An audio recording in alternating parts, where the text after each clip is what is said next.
Hello and good evening, my friends. I hope every one of you are doing good, and I know that as the sun has gone down and soon the moon will rise, it will be time for the little ones to go to bed. So, tonight, by popular demand, I will be reading you all a book, hopefully to help many of you to go to sleep. So, what book shall we read?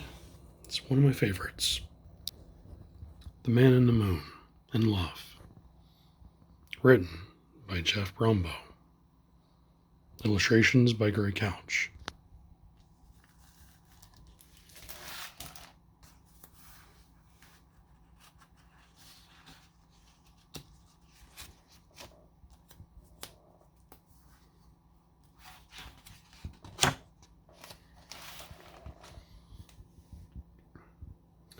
This is a story about the man in the moon, and why on some nights you could see him, and why on other nights you could not. Once he was always there, tending the light that made the moon shine every night of the year. That was before something marvelous happened, something sad, and something that in the end made him glad. The tale is still told in all the stars and planets, but it's one that begins a long time ago.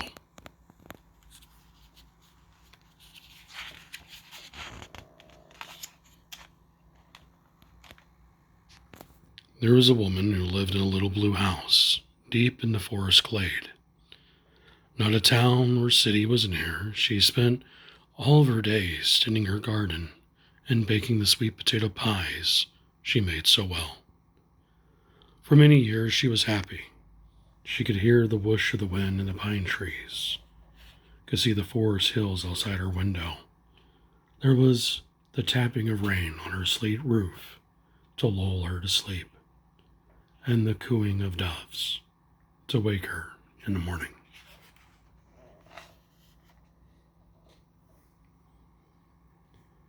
The woman had many good things, but she did not have a friend. At first it seemed to be no great matter. Then, as the years passed, she grew lonelier and lonelier, and more she wished she might have found a friend. One night, while the woman was weeping from her loneliness, a light came and peeked through her window. She looked out and on the high in the black sky, and there she saw the man in the moon. He seemed to be such a kind sort that she thought she might tell him her woes.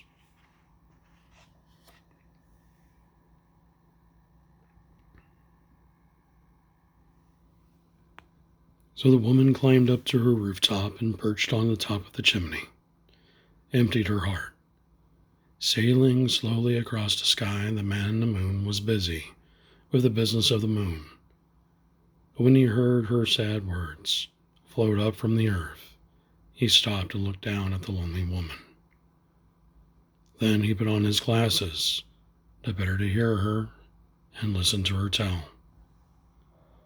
Now the man in the moon also lived in a house by himself, and had done so for at least 999,991 years. Also, no one came to visit him, and like the woman, he too wished for a friend. As soon as the woman was finished with her story, she began to cry. "Don't cry," said the man in the moon. "I would be glad to be your friend."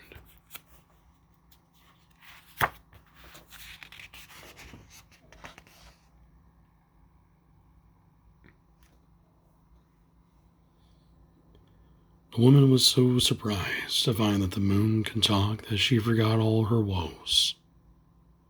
But her story had so saddened the man in the moon that now he began to cry. One by one, his ears raced by the stars and clouds to splatter about the blue house. The woman had to dash inside to get her umbrella. She was happy to have found a friend, even if he did live rather far away.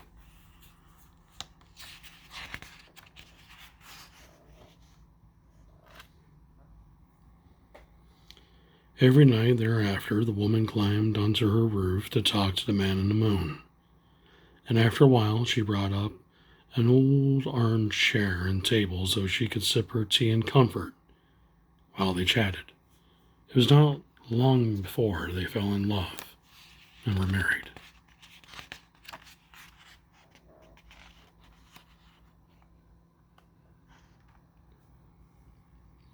But they soon found that each had forgotten something very important. Because the woman could not fly up to live on the moon, the man in the moon would have to come down to Earth. First, however, he had to ask permission of the man in the sun, who was in charge of all the planets, stars, and moon.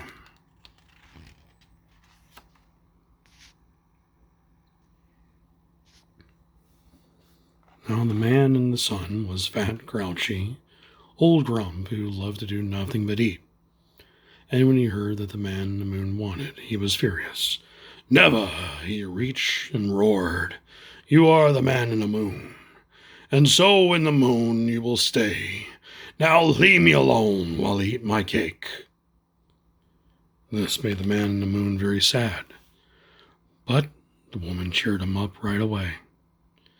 "I'll just know that one day you will come and live with me, and when you do, I'll have the fresh sweet potato pie waiting."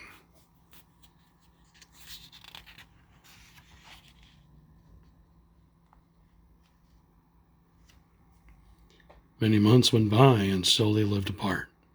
Nevertheless, the woman was true to her word, and every morning she baked a fresh sweet potato pie, and every night, when her husband did not come, she ate it. One day she said, "I must stop this. I'm becoming so fat that one morning I'll plop down in the bathtub and never get out again." So as not to waste the pies, however, she tied each one to a balloon and sent them drifting off into the sky. She hoped that this way some poor, hungry creature might find one. The pies floated all over the world. A giraffe in Africa had one for lunch. A shark swimming in the ocean gulped another.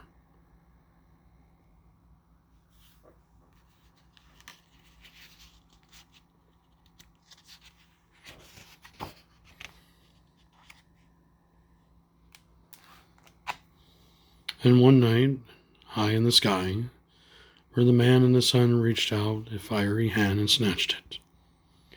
It tasted so good that he ordered the woman to make him 50 more pies immediately. But she was both wise and brave. "You've only been mean to me and the man in the moon. Why should I give something as nice as 50 sweet potato pies to someone as nasty as you?"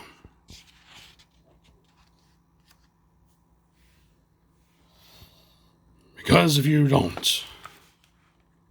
not, growled the man in the sun, "I'll burn you and your little blue house to the ground." "Go ahead," the woman said, "and then you'll never taste another of my sweet potato pies." The man in the sun sizzled with rage. "All right," he grumbled. "What do you want?" "For part of each month, my husband will live on Earth with me. And the other part of the month he will stay in the moon and tend to the light.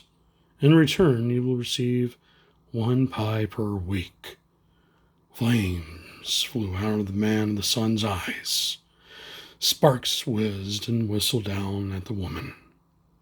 But the man in the sun's greed was so great that he had to agree.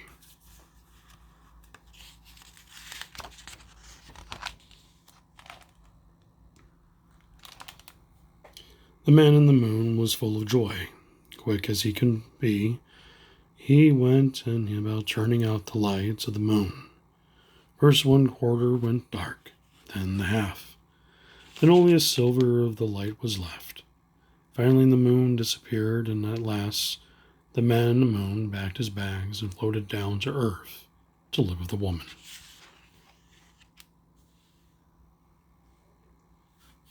So some night, soon as you look up in the sky and you don't see the man in the moon, you will know where he is.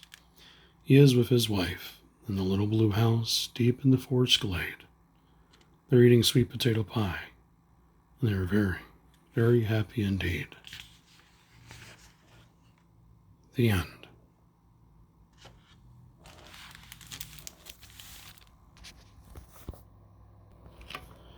As you see, my friends, love conquers all.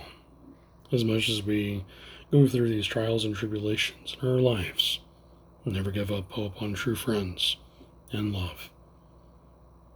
This was a book reading by me, John Bullard. Hope all you folks have a wonderful night.